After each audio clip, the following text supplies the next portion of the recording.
Ravens, how are we all doing? As you can see, I have two rather glamorous, bright people next to me. We're matching. I don't even know what side it is. We're matching. Anyway, how are we all doing? I hope you're all well. I did have a video planned for whenever this goes up. However, I had a change of heart because it's my channel and as you know, I can do what I want. Anyway, so what I wanted to do, I was going to do a second Scarlet in Chains haul and go through my anklets and bracelets, and I thought, you know what, it's going to be a bit boring. You see me, if you follow me on social media, you've seen most of my bits before. So I will do a couple of my specials at some point, just to show you the creativity of these wonderful people. But I decided to do something a little bit different because it's quite close to my heart. So we've come up, we are all vaccinated before anyone shouts at us. And honestly, there's a 2 metre gap. It's just the way we've had to film. We'll deal with it. And the Griffin's over there. He's waving. You just can't see him. But we wanted to come and do this video because I think it needs to be said that Auntie Felicity has come in and royally fucked up, sorry Susan, everybody's life. It's all right, I'm not monetised yet, so she can't moan at me. Literally, Auntie Felicity came in and she brought her dog and she ate all the cake and she had all the coffee and now won't leave, and the stupid cow won't even pay rent. So what I wanted to do was, rather than come and yet again introduce you to these lovely people, which I've realised I haven't done yet because I'm waffling, was just come and have a chat about how Auntie Felicity has screwed up their lives as well, not just ours. Basically from a small business point of view. So if you have not met these wonderful people and you're new to my channel, hello again. If you've been here before, you've probably not seen them on here, but you may have seen them on my Facebook. This is the wonderful Drew and Sophie, and you together are Scarlet and Chains. Scarlet and Chains. So what we're doing today is just how Auntie Felicity has treated on her retreat in the UK and across the world, because she's got one big bum, small businesses. So we're just going to have a bit of a chat. So I'm going to do some chatting up. So in general, how you been? How you been through the pandemic? How's it all? I want to say panned out, but that's a really bad way of saying things. It's been a real mixed bag, to be honest, because initially it was panic. As anybody that's kept up with what we've been doing, 2019, we weren't in the same place for more than 5 minutes. We'd be going around the country doing event after event after event. I was seeing a lot of adverts of events because you were involved in the Birmingham Bazaar. You had a lot of like fairs and stuff you were going to. There was London Edge, which obviously haven't gone on. I was going to say there was Rogue in Manchester, Swamp in Bristol. I missed that one. So close to home too. we only managed to do one. Literally, Swamp in Bristol was, I think, the last event we actually did before Auntie Felicity locked us in our house for multiple months. Like the naughty school children that we are. Yes. I was going to say, it's quite funny, it's literally, you were one of the last people we saw before we were locked down, and you're actually now one of the first people we saw as we've come out of it. And probably one of the only people you saw in the middle lockdown, because I came up for a few hours, didn't I? Yeah. But it's been really strange. So the initial situation was like, well, shit. The majority of our income comes from seeing you lovely people at markets and events, and literally the last event we were supposed to do was the BBB, which that was cancelled about 12 hours before it was due to start. Literally last thing the night before we were told it was cancelled. That was the one just as lockdown hit, wasn't it was the 2020. It was the Sunday before we had the infamous stay at home message. And that happened, so we unpacked our kit and sort of sat there and we're just sort of wondering what on earth we're gonna do in the long run, because the issues we had were, though we had an online side, it was a much smaller part of our business, because obviously as we make things custom for people on the site and we alter things, that it's a much more back and forth, tangible experience people have with us. And yeah, it's just sort of how to translate that online Sorry for that little interlude, because the cats wanted to come in and the Griffin just shut the door because there's an outside interference, and now the cat's getting uppity. We'll try and get her in shot later if she's been behaving herself. As any of you know Sabra, she will not be left out. You know, things on this channel are a bit kooky. We get used to this. No, we've our neighbours developed a new hobby during lockdown, which is we like to call garden screaming. They all like to go into the garden and scream. Yes. They're doing it now. I'm going to go and do it back in a moment. But yes, you were saying about the events and the face-to-face interaction.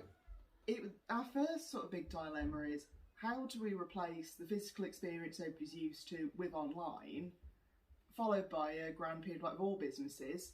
None of us were financially prepared for this event, as pretty much like the rest of the world, we're living mostly month to month, as no matter what your job is these days, most of us are. We didn't have a disaster fund as such, as Drew had only been on board with us for was it about 7 or 8 months? Yeah, full time at this point. It wasn't that long really. And I suppose in a way that's the harm. I say harm, but the thing you have to think about when starting a business is that it's okay to say, yeah, I've got a full-time job, I've got a company pension, I've got, and then suddenly you come away from that and you've got nothing. What's in your bank account, and you gamble this whole. I mean, it's probably one of the biggest risks you can ever take is to gamble everything you've got on your own business that's your passion. Because I'm not sure if we've ever really talked about this, and this to be honest is your sort of story to tell of your last couple of years sort of working for Scarlet and Chains, of why we decided to take the leap full time. I was going to say, in a nutshell, it was horrible.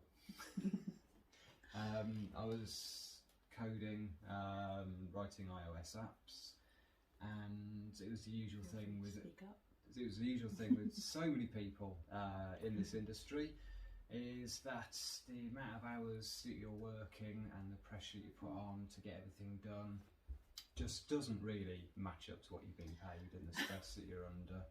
As you know that one. I'm feeling that one right now, yes. Yeah. Well. My 60-hour weeks and trying to do YouTube and podcasts, and I get it. Exactly. I get it. And ironically, it's I'm a migraine sufferer and cluster headaches, which is something you just sort of, it hurts a lot, but you live with it, you work around it and so on, and that really wasn't doing that any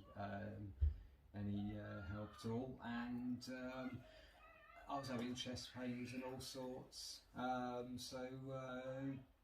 was a case of I needed to have a bit of time off, and my boss, in typical way that so many of these do, said your health is incredibly important to you, now piss off.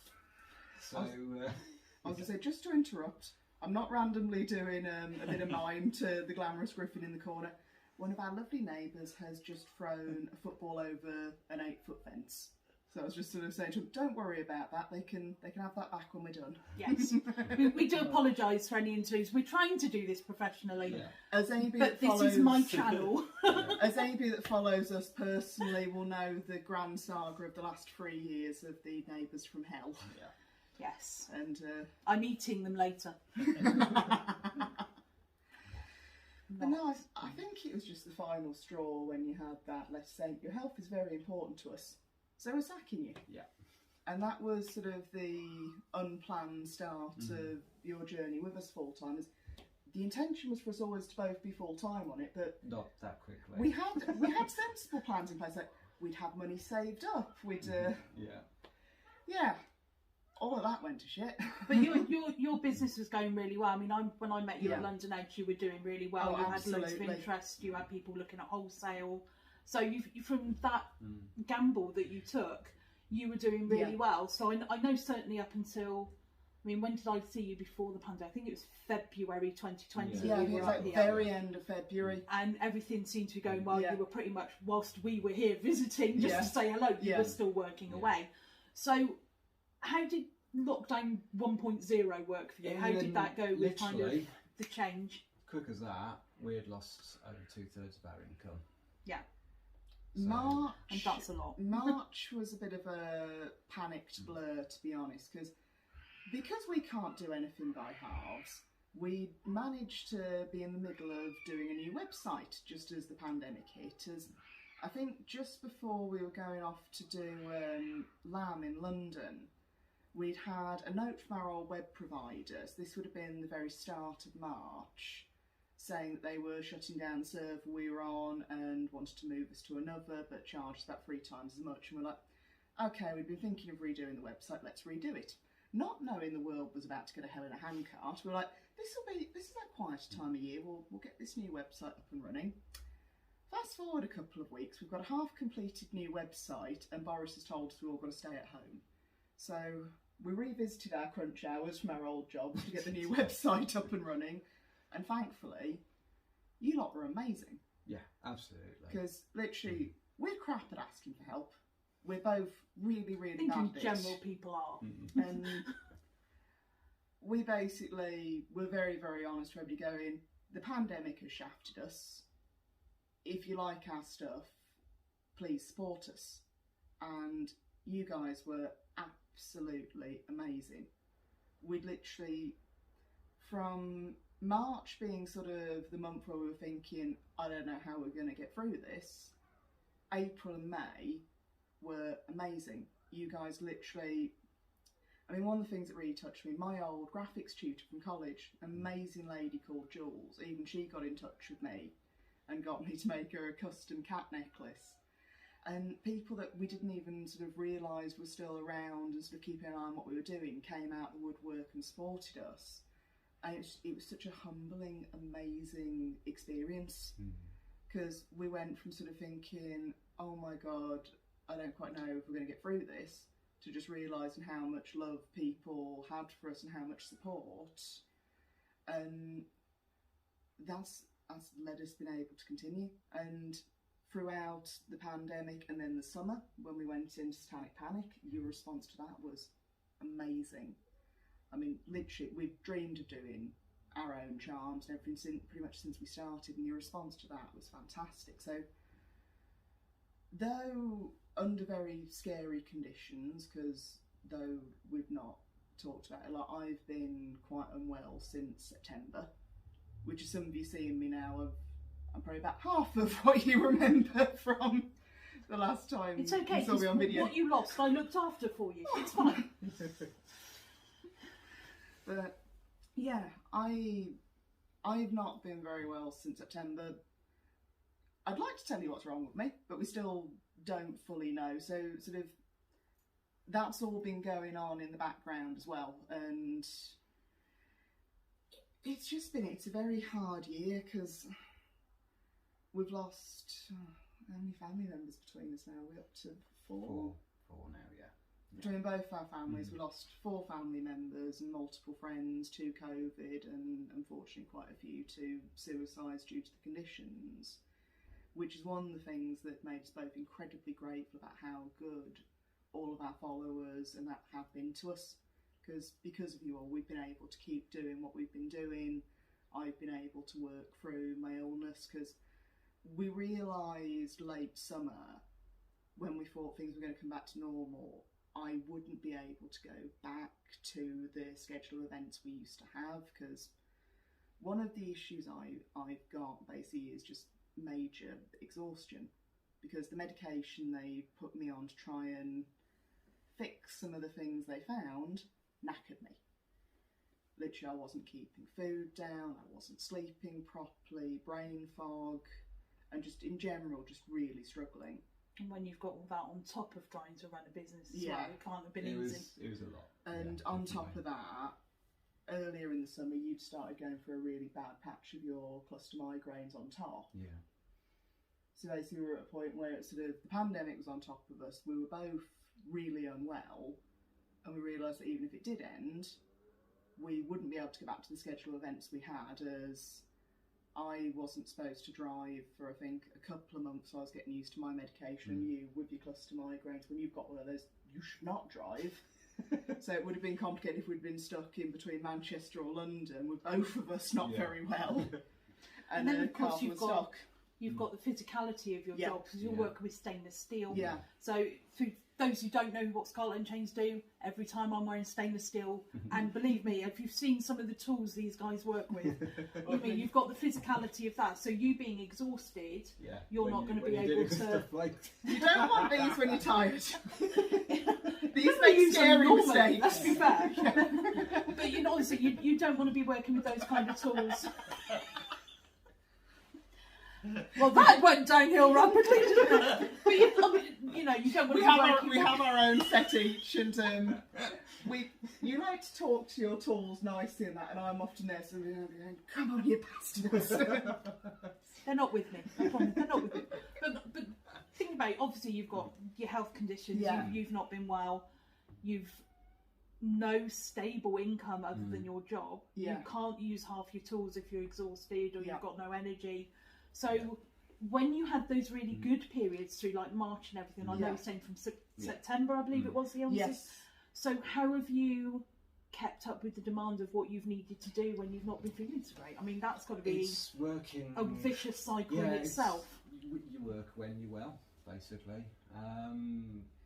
We've been quite lucky that as I was going into my worst period, and this is something that probably I understand anybody. When I was at my worst, one of the things my condition does is produce cysts. And it got to the point where I had up to 27 active ones, mostly on my lower body. So I was actually having to lie on my stomach to work on items. I'd had to make myself a little floor desk, and I was actually lying on my stomach making items because it was too painful to sit down. And these are the things I don't think, when you say you're working for a small business and you want to support them, I think sometimes we don't, as consumers, understand what you have to go through to keep that going, because you can't have a sick day. You can't just say, oh, I've got a migraine, I'm not going into work today. You can't say, oh, well, I can't sit at my desk, so I'm going to get signed off by the doctor for it. Because if you get signed off, you don't get paid. You don't work, you don't get paid. You've got nothing to fall back on, have you? And it wasn't just that. Unfortunately, a lot of people are under the impression that the government funded small businesses quite well throughout the pandemic.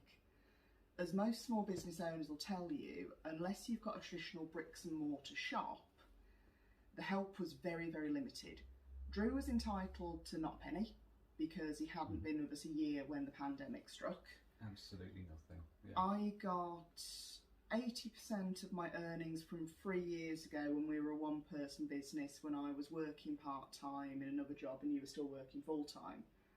So as you can imagine with that, it wouldn't even have put a dent. So that's why we were so incredibly grateful for the support we had from you all, the fact you were all willing to switch from seeing us from markets to giving us the same support online as you would in person. So because you don't have a place that you go to make your jewellery, you didn't get as much help as others? No, we weren't entitled to grants. £400 in total. 400. That was it. Yeah. So that was supposed to last us the entire time of the pandemic. Actually, no. We got 400 the one time, and I think I got 600. I think I got 600 the first time, and I got 400 the second time. That was it. So that's 1,000 in total throughout the whole of the pandemic. For a year. To keep your business running. Yeah. That doesn't even pay the light switches, does it? And pay for electricity and food and to be able to live off basically, £1,000 for like. Scarlet in Chains is your only source of income, isn't it? It's not like you haven't got a hidden mansion that you're sending out to like harem of people or anything. And unfortunately, as much as we'd love Sabra to be able to become the biggest viral star of YouTube, she Sadly, she's not managed it yet, but no, it's our only income, but we were incredibly lucky. We were in a very rare position once we'd hit about September when we were both quite unwell, when the next round of grants came around, we couldn't actually apply for them, which in a way was really good because we'd managed to get our income back to where it was pre-pandemic. So why couldn't you apply the second time? I couldn't apply. It's the third and fourth grants I wasn't allowed because our income had become the same as it was previously. Okay. Even though we didn't have the markets, we'd actually managed to match it online. I'll put it this way.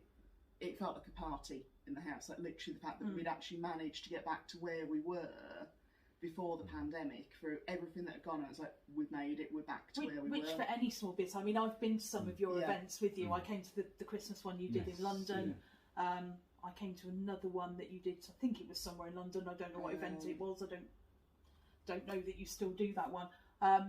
But you were continually busy. I mean, we were there for a good few hours wandering around, and you continually had people, and they weren't just buying one thing, they were buying sets, they were buying the earring, the necklace and the bracelet to match, or they were buying pairs and couples chains and things, which is always good. I mean, your prices aren't cheap. Obviously, you've got the Swarovski crystals, you've now moved into other areas with your semi-precious stones, so there's still quite a cost to what you do. Actually, so to be able to do that online is brilliant. We'll come into the story later, but we're going to have to change the name of Swarovski crystals to name redacted crystals, but we will come to that in a minute.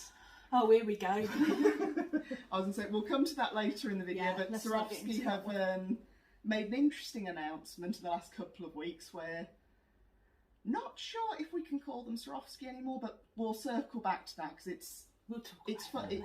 It shouldn't be funny, but it is. So we'll talk about your new product lines, and I don't know if they'll let me mention the part 2 that's coming out, but I'll see what information I can get. It's all a bit hush-hush at the moment. But I'd say with the pandemic, before we leave that, it was ironically the biggest blow to us that we've had, and a lot of other online retailers have been saying the same, has actually been since May this year.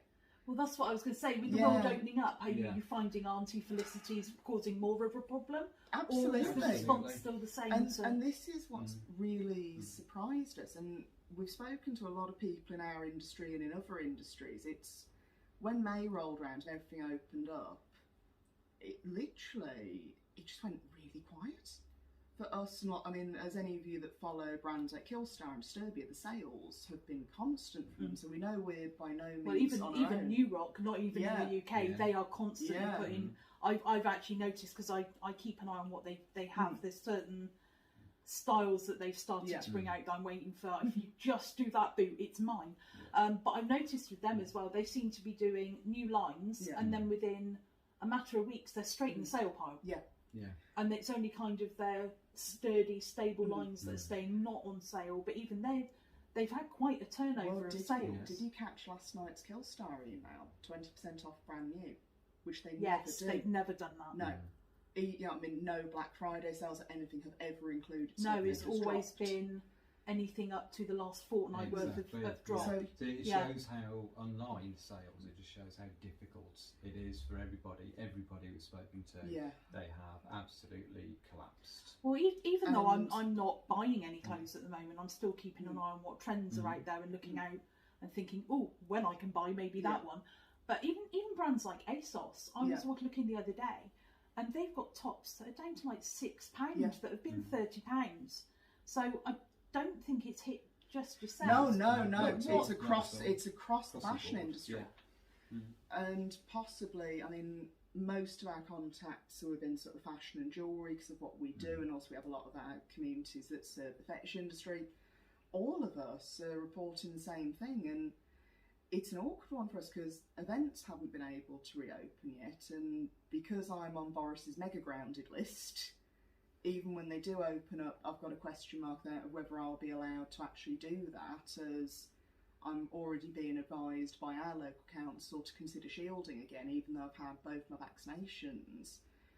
And it's really concerning as we're starting to book in for a few events for the winter. So we don't know if we'll be able to do them, if rules will allow, or if I'll personally be allowed to go because of my shielding status. And there's so much uncertainty now, and it's a really scary time. So us and many of us, we're trying to plan for the future, but because of this sudden drop while everybody runs to watch the football or go to the pub, it sort of leaves all of us sort of wondering what's the best thing to do next. Because obviously, unlike bigger brands, we haven't got huge margins. We can't have things on 30% off sale for weeks like Killstar and many of the other large brands have done. And I can understand why people are spending their money with them when they're on massive sale.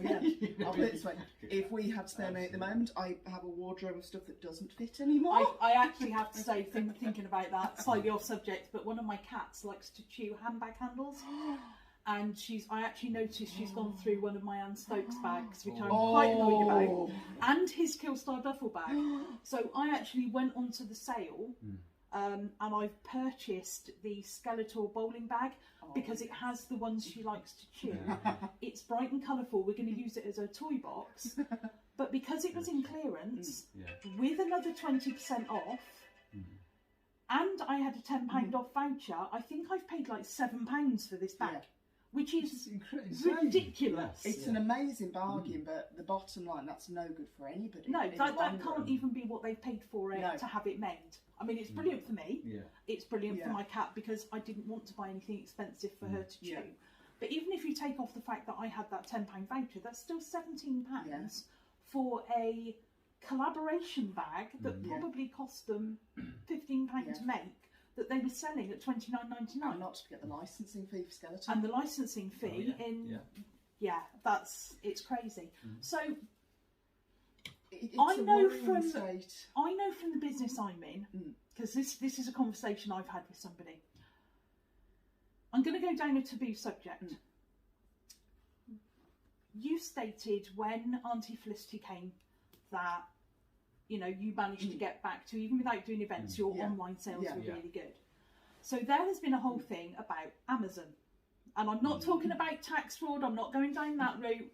However, I don't believe that the pandemic has been amazing for big conglomerates and bad for small businesses, because you yourself were saying that your business was back at normal levels. The pandemic, after the first couple of months had gone by, I mean, it was wonderful for us in a weird way. Not that the fact that the pandemic was going on, but the support people were having for smaller businesses, probably having more time to look for things and find brands that, you know what I mean, were in keeping with their own. A lot of people being on the furlough were bored, let's be honest. They're online shopping because they're bored. I mean, we discovered lots of amazing small businesses during lockdown. Some fantastic people. And when we're looking at businesses like Amazon, and this is why I had to explain to somebody, yes, Amazon do all these different things. Now, I know I've done the spotlights on Floating Lotus.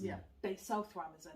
I know there's a couple of other small businesses that I've done spotlights on who sell through Amazon. So they do support small businesses, much as they say they don't, they do. And people have tended to forget when Amazon said, we've had our biggest trading year ever, and everyone, well, everyone's sitting at home buying from Amazon because it's cheaper. And actually, 50% of Amazon's money last year came from a product called AWS, which anyone who in the tech industry knows is Amazon Web Services. And anybody who works in the IT industry through the pandemic will know 90% of your customers went, we need a link into AWS as it's a cheap cloud option. It's cheap, it's cloud. This is how we can get all our people working from home. Then you had all the streaming services. And Twitch. that's Twitch belongs to Amazon. You've got all the other streaming services, Amazon Prime, gaming, Amazon Video, Amazon Kindle. You've got all these other streaming services that people are suddenly using because they've got time and they're bored of what's on everything else. And it was actually only 20% of their income came from online sales. I can believe that. So you guys have done really well, considering you are up against people like that. And you pay your taxes, I'm sure. Well, sorry, did I say that one out loud? I think I maybe paid more tax than Mr. Bezos this year. Actually, you did actually. Did you actually pay any? Yes. Well, then you paid more than he did. Yes. I'd say that's been one of the amazing things of the pandemic, as well as that it's, not to quote that really tone-deaf Madonna video, but for businesses, it actually was a great leveller.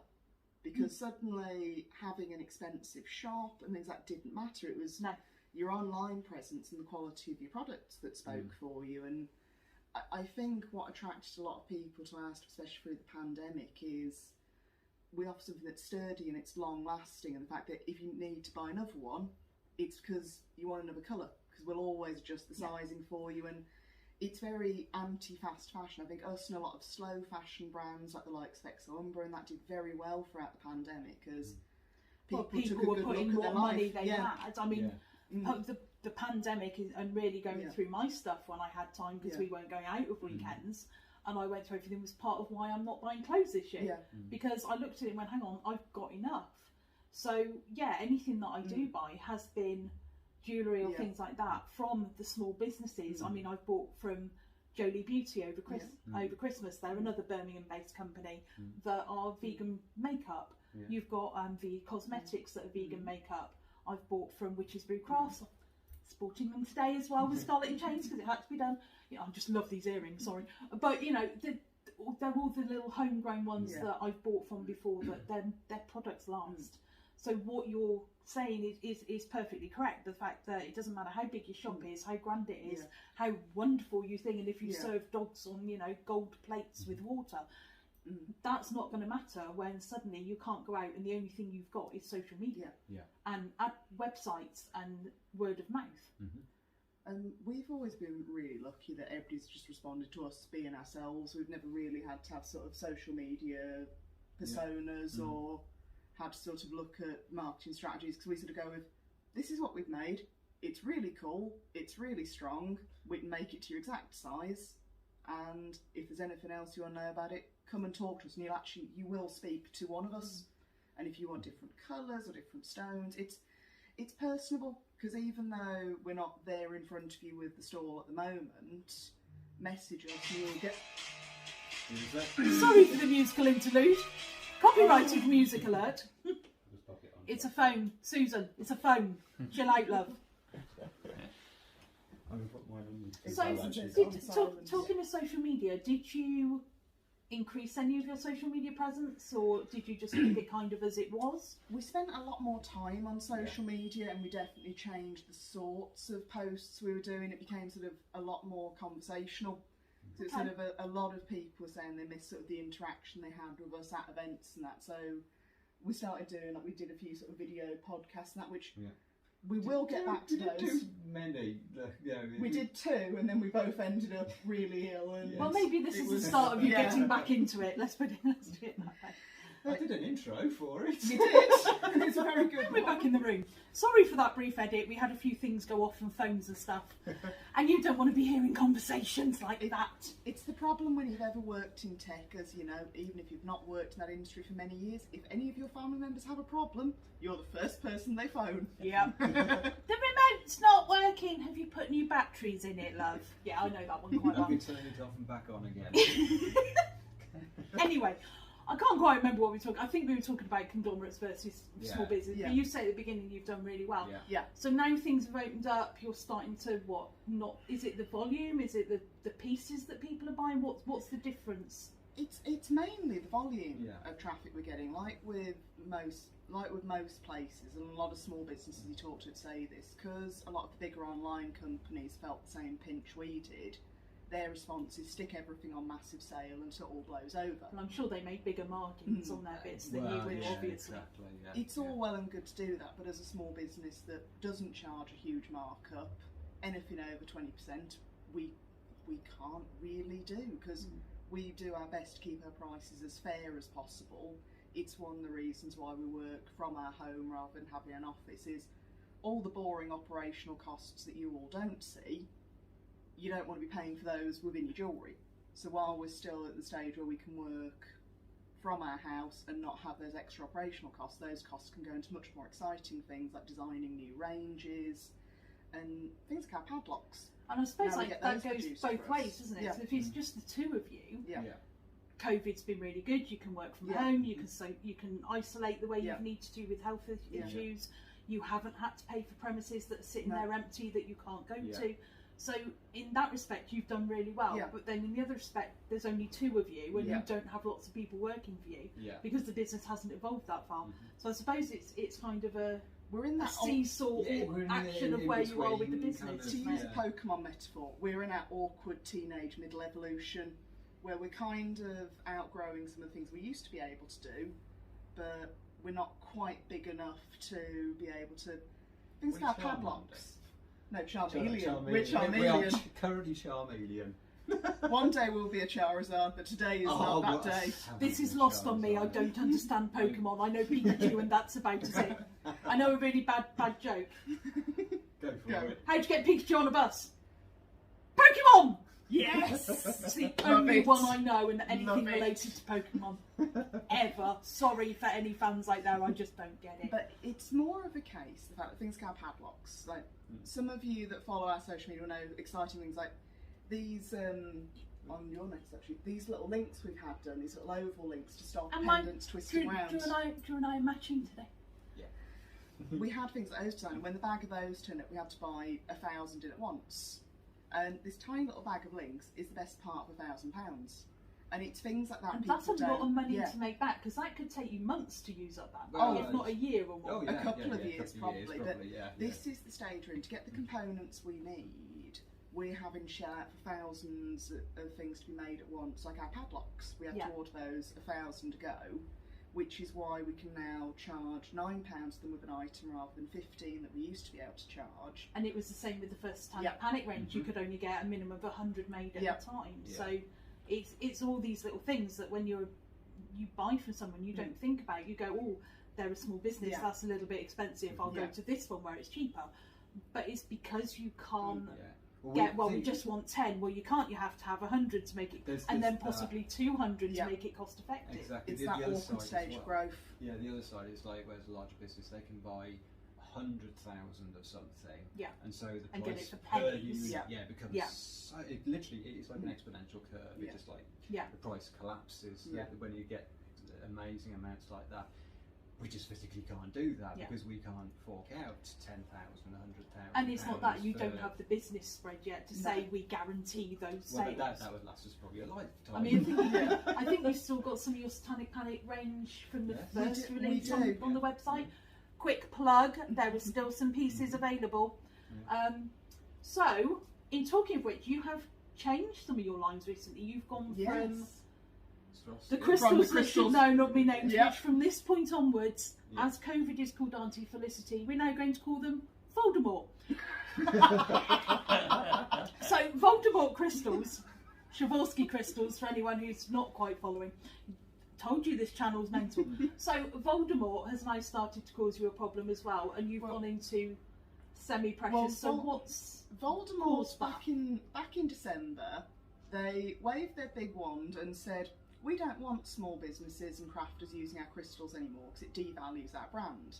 There's a great interview out there called Cracks in Crystal Kingdom where the new CEO of Swarovski basically says, I saw our crystals on a €10 t-shirt and I thought, well, this is making us look a bit bad.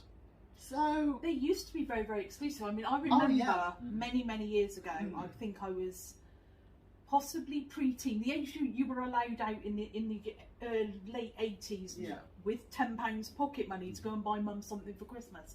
And I remember the Swarovski hearts, and they had one, and I'm like, actually, I've saved up enough money, I want to get this. And they refused to sell it to me because you had to be a Swarovski member to even buy certain parts of their range. So the big when if you go into anywhere that sells Swarovski items, they've got the solid hearts that are about three, they're probably about this size. You literally cannot buy those from the shop unless you can or could at the time, and I'm talking late 80s, early 90s, unless you could prove you were a Swarovski member with a card and a membership number, you couldn't buy those items. Wow. You could buy the clear one, but you couldn't buy the red or the blue one. You were not allowed, and you certainly could not have the black one. That was shop display only. Oh wow. And I didn't even know that people were allowed to buy them like you were wholesale. I mean, I was what? It was only a couple of years ago we met. It's weird because time differential with Auntie Felicity's visits really screwed my head up. But if you think it's nearly 2 years ago we met, and at the time I didn't even know that you could buy the brand Swarovski crystal in wholesale to put in other items. I thought they were just crystals. I thought Swarovski could only be sold by them. So that was a new one on me. They've always been a bit funny with it. Like, even though we buy from registered Swarovski dealers, we can get hold of any of the paperwork needed for them, should anybody need it for wholesale, all the legalities are sorted. You still could not actually call your item Swarovski.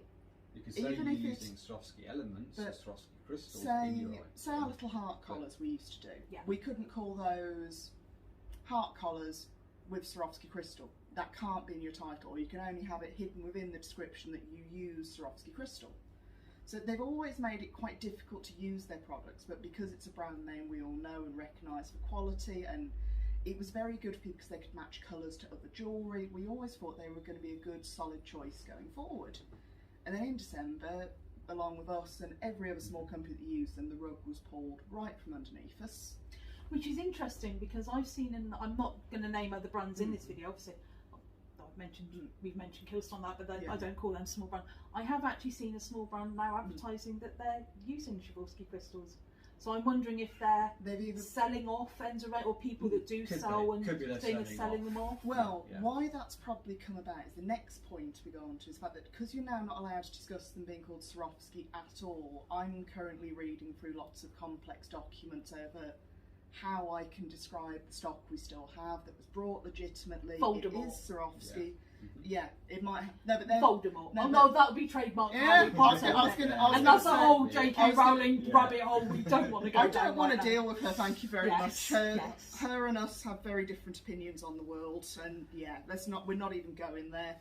But the issue we've now got. How about we just call them shiny plinky plonkies? I don't think that's trademarked. But we don't know at the moment where we stand with those. So all of our current stock we have of them, I'm currently finding out how I'm actually allowed to still sell them, even though we've paid good money for them. They are genuine products. But with the way bought as well before they stop manufacturing, they should still allow you to use the stock that we you've can got. still use them, but we're not. From what I understand. So have you got to go through all your Etsy and thing and take the word Swarovski away from it? Yeah. Which then the problem you've then got is it removes people's confidence in, are they buying a high quality item? Because as we all know, go on AliExpress, there are hundreds of cheap Swarovski knockoffs. And so I suppose for you, for returning customers, you could put something on your website that simply just says, for any of our crystal jewellery, we are still using the same brand we have always used. But for somebody who doesn't know you, how are they going to know unless it's word of mouth that actually these are genuine Swarovski crystals? This could be more damaging for Swarovski actually in the long run, as people try to sell off their genuine stock. That's probably how a lot of smaller brands now ending up with lots of Swarovskis, because bigger brands are going, this is too complicated, we can't call it Swarovski anymore, sell it on. So why have this, you would have thought, it's all down to the new CEO. Even a brand is that big, you using their Swarovski brand, even if you had to put the little trademark symbol next to it every time, is actually advertising for them across multiple platforms. That surely should be better for them. It doesn't make it because the more you buy at wholesale, the more they're selling at the back end. Yeah, exactly. It seems stupid. It seems damaging to them. Yeah. Well, as I say, that's why I recommend everybody go and read that article with the new CEO, because there's an awful lot of disjointed ideas in there, which they essentially want to reboot the brand without small businesses and without crafters, because UGG, Nike and all the big boys, if they still want to use Swarovski, provided Swarovski like them, they can still use them. It will just be the smaller end of the market, like say if you enjoy diamond painting or something like that, forget doing any diamond painting with Swarovskis because they won't be having that. So we've talked about what have you done about it? You've changed your range, haven't you? Tell us about your new range. 2 new ranges to replace it, and I'm going to hand over to you because I've talked way too much. Come on, Drew. Talked enough. All of yours now. Come on. We've gone into 2 new areas. One is semi-precious stones, which are they're just amazing, and that gives us a whole new range of not just colours, but with some of the stones where they've got little other impurities inside them that turns them sort of completely different. So obviously we've got the amethyst and garnet and onyx and sort of stones like that, but it also means we can do some things that are very, very different. And then you've also got things like moonstone, that it depends what type of cut you've got, depends on whether it's yellow, blue or pink. And it's where you'll notice with some of our items as well, for example amethyst and labradorite, we actually have given you an option of would you prefer a lighter coloured one or a darker coloured one, because they're natural, they all come out that little tiny bit differently, which just kind of adds, to me, it adds that little bit of personalisation. Adds to the uniqueness. Yeah, the uniqueness that we weren't able to do unique, but it gives that little bit extra uniqueness as well we can now add in as well. And the other thing as well we've gone into is crushed opal, where we're using bellow opal, which is basically the Rolls Royce of crushed opal. Because you don't do things by halves, do you? No. We always want to give people the best quality we can possibly afford to be able to get in. And also, it's an ethical choice as well. Yeah, because it's lab grown as well. It's not mined or anything like that. It is lab grown. So it's great for the environment. Exactly. Yeah. Perfect. And those charms we actually make ourselves, and it's been a process that I've had to learn about as well. So when you say make them yourselves, is that just putting them onto the plates, or is that actually getting the crutches and making? We start off with a base, and we add the opal in. We've got a whole range of colours and so on. In fact, sometimes we're even making our own colours as well by using mixtures of them and so on. So every batch we make. How does it come? Is it like in a rough powder like sugar that you granulate in? Yeah, oh wow! Sugar, yeah. I wouldn't put it on your cereals. No, although it makes them very cereal sparkly and very expensive, but probably wouldn't taste very good. The other end could end up being interesting. Well, we've always said about polishing turds. Sorry, Susan, here we go again. When it arrives... She doesn't know I exist, it's fine. When it arrives, it looks like something that would get you arrested if you happen to run into a policeman at a time. So it comes in lots of little bags of strange colours that look like you're either about to start a potions class or your own version of Breaking Bad. We're back to Harry Potter again now, aren't we? Yeah.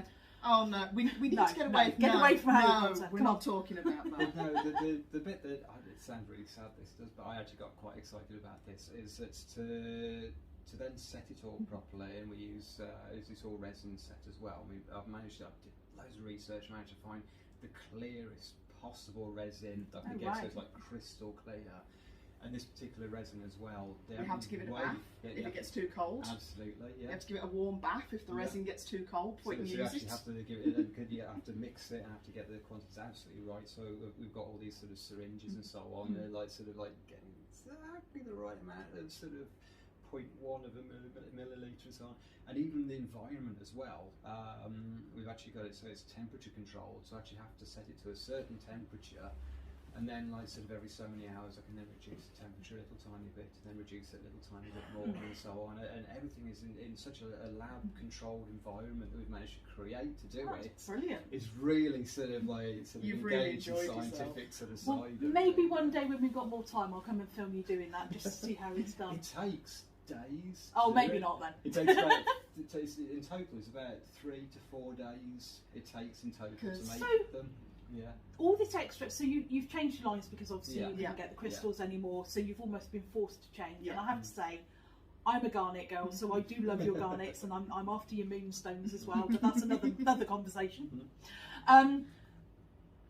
Obviously, you're now having with the crushed opal range, you're physically saying you have to make the charms yourself from powder and metal base. That's why you'll notice colours sell out a bit more than they used to. Because whereas with Swarovski, if a colour ran lower, just order more in.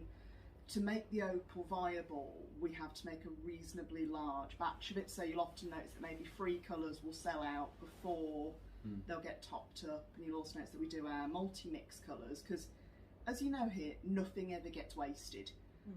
If there's not enough opal to make a final charm, we mix all the colours together to make one-off mixes. So if you really want something unique, each batch will there's always multi-mix batches. A multi-mix batch, which will be one colour that will have been created from them, that will only be ever that batch, because each time is going to be different. I suppose people want to know then, if you're actually having to do this extra work, so your costs are kind of up at your end, has that affected your sale price, or does the difference between buying this and all the other bits you've got to do actually balance out to the price has gone up for another reason. Stainless steel prices have gone through the roof in the last couple of months. So not only have we been hit with extra time and the cost of everything going up, thank you Brexit, plus the fact we had to buy a massive amount of Swarovski crystals to hold us through while we're developing these, because you know us, until it's ready it doesn't get released. Absolutely. And then we had to buy all the other bits then for working out replacement as well, so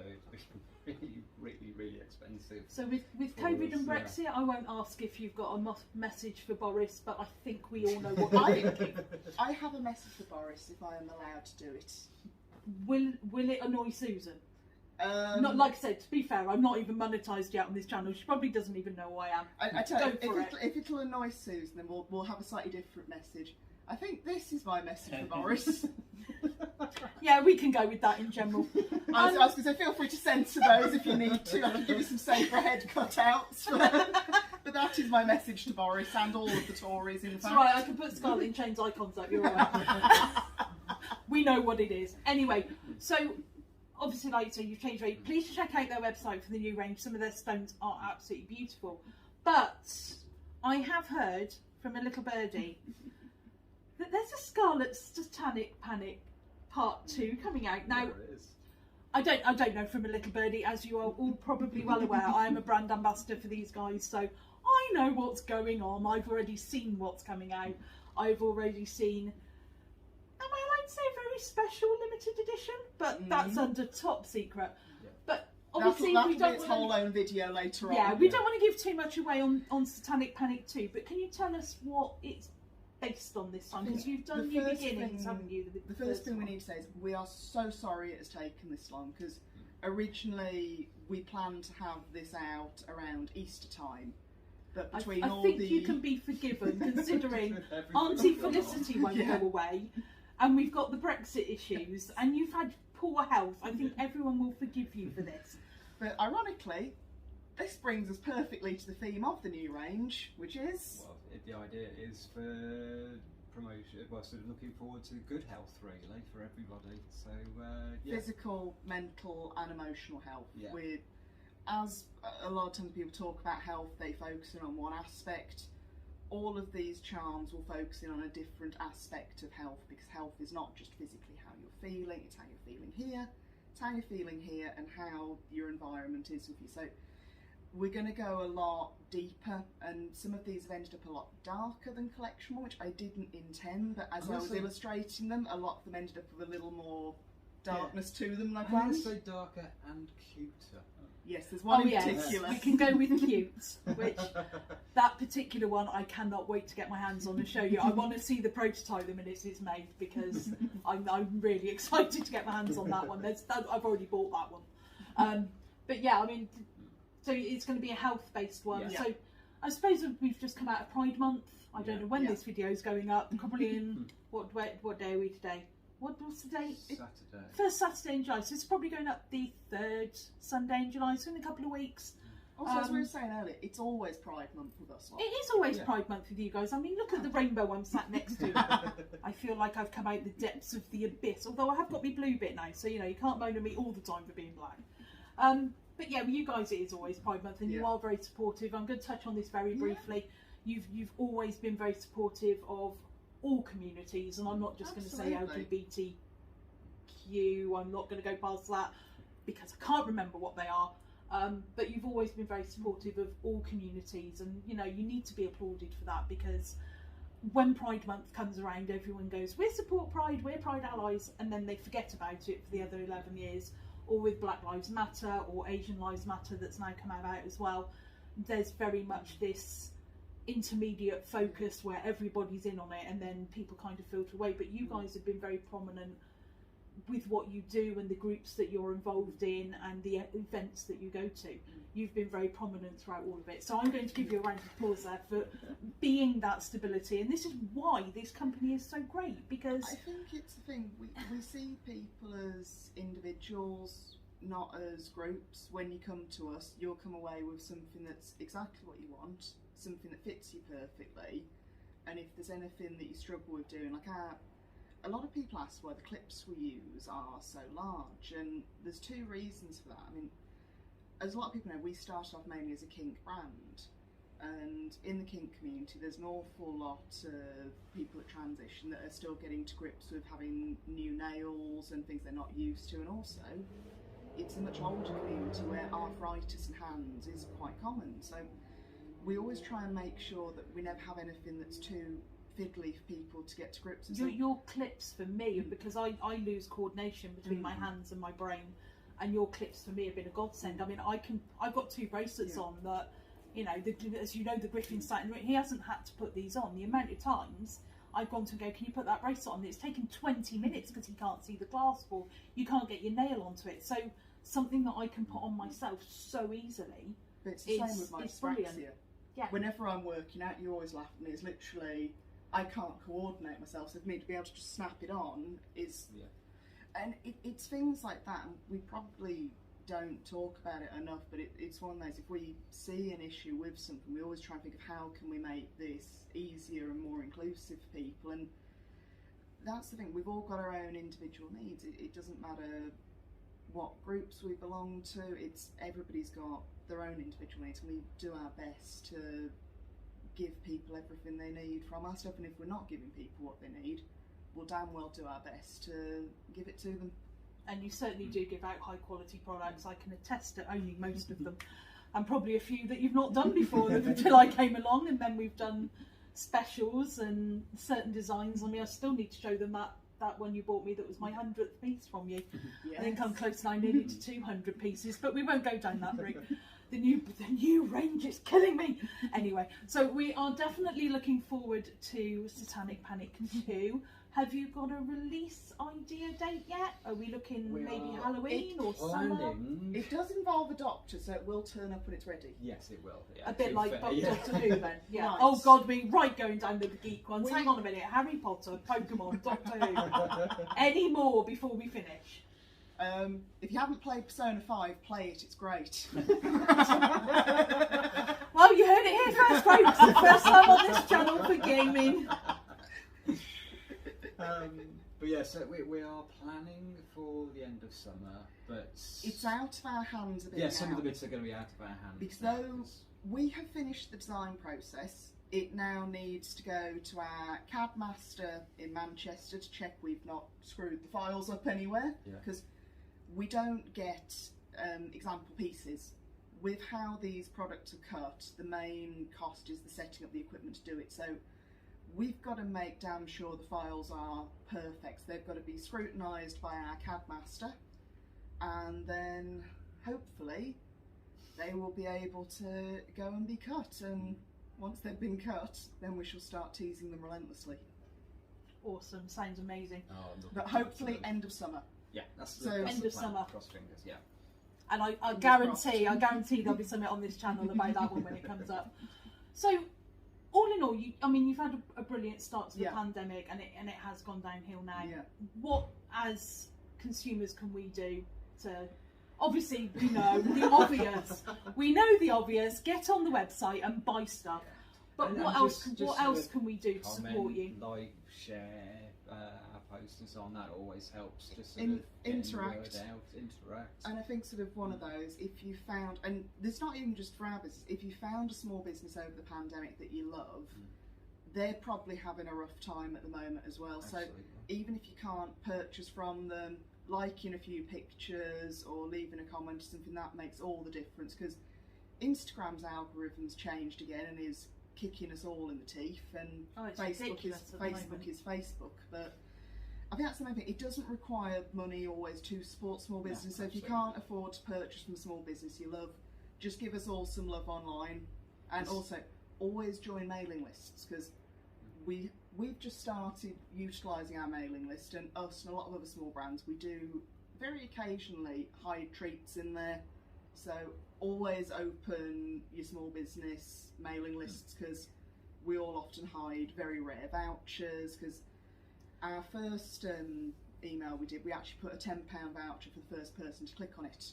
So always make sure you signed up to our mailing list, and always open it. Why am I not on your mailing list? To tell you why I'm not on your mailing list, because I get so much junk mail. Honestly, I sit there at home, and if I've not logged into my email today. Yeah.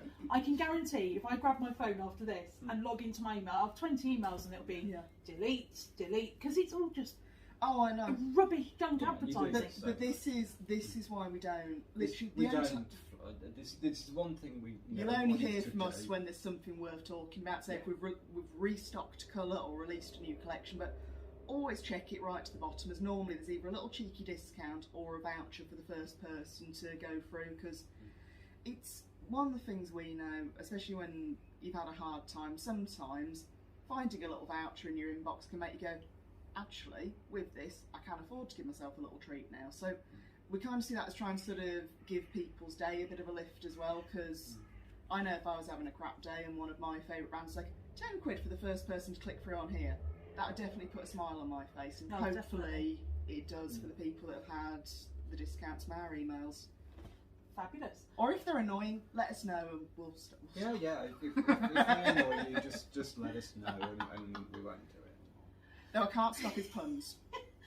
The puns can never be stopped. Have you put puns in your emails? That's it, I'm definitely not doing I- it. No, can't be dealing with that. I may have done a pun. No pun. Okay, and before things degrade any further, I think we have baffled your ears off enough. So yeah, any small businesses you found, as Sophie's alluded to, you know, just please go, and, even if it's just on Instagram, give them a like, share something to your story. If you see something you really like and you think, oh, I've got a few friends that would like that, just share it on your story. It's only up for 24 hours. Tag the business, because certainly on Instagram, if you tag the business, people can just click on your thing. It will take them straight to it without any faffing about. Liking posts, commenting on posts, even if it's just say that's really pretty. Liking is, the algorithms on Instagram and other social media are awful. Unless people are interacting, things are not seen. And I hear so many businesses saying it all the time. So not just for these guys, but anyone you know, if you've got a friend who's got a small business, you know, just like their stuff, share it maybe once a week or once a month. Every little bit helps. God, I sound like a Tesco's advert. And that's with that. Anyway, thank you ever so much for letting me talk to you. Thank you for listening, guys. I know it's been a while since I've done a longer video. I've been trying to keep my times down, but sorry, this one had to be this long. Thank you ever so much. Let us know when Satanic Panic 2 is coming out, because you know which one I'm after already. And let's keep up the good work, because you do amazing products. And you too. We've been loving your podcast. My podcast, yeah, my podcast's depleted at the moment. There will be another podcast, I just don't know when. Work is horrendous. It's our, if anyone who knows my podcast, it's our financial year end at work. Don't expect anything out of me this month. I need to get my head down and buried into that. And then I will be back with the podcast, and I will record a few so they all go out on time. But, and I think they'll join in with me on this one, because you all know how I end my videos. Stay as wonderful as you are, my beautiful ravens. And as always, ready? Just do you.